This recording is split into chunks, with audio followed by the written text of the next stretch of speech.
Ceasefire muna ang Israel at Hamas na higit isang buwan nang nagbabakbakan. Umaasa naman ang ating pamahalaan na makalalaya na ang mga bihag nating kababayan. Narito ang report. Makapal na usok pa ang makikita sa Gaza nitong Biyernes ng umaga. Pero ito ang araw na pinakahihintay ng Palestinians. Simula kasi alas 7 ng umaga sa Gaza o alauna ng hapon sa Pilipinas ay epektibo na ang 4 na araw na tigil putukan ng Israel forces at grupong Hamas. Hiling ng mga apektado, sana ay magtuloy-tuloy na ito. ترجع الوضع زي ما هو أحسن والناس ترجع لأراضيها ودورها طبعا الهدم الله يعوض عليه. Palalayain din ng Hamas ngayong araw ang higit 100 babaeng Israelis at mga bata na kinidnap nila.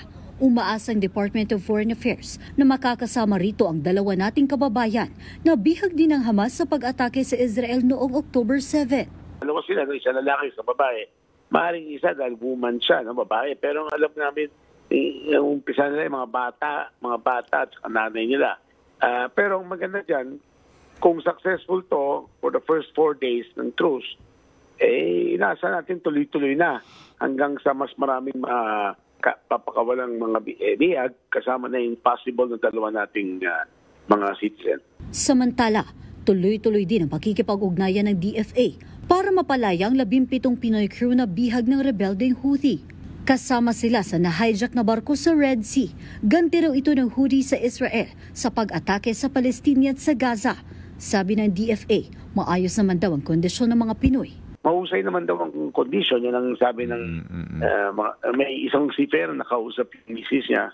Hindi naman sila sinasaktan. Umaasa rin silang makatulong ang ceasefire na Israel at Hamas para tuluyang palayain ang mga Pinoy seafarer.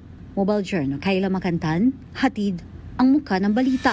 Gusto mo bang lagi kang updated sa mga balita? Aba, simple lang. Mag-subscribe ka na dito sa 1PH. I-click mo lang ang subscribe button at notification bell para hindi ka nahuhuli sa mga balitang dapat mong malaman.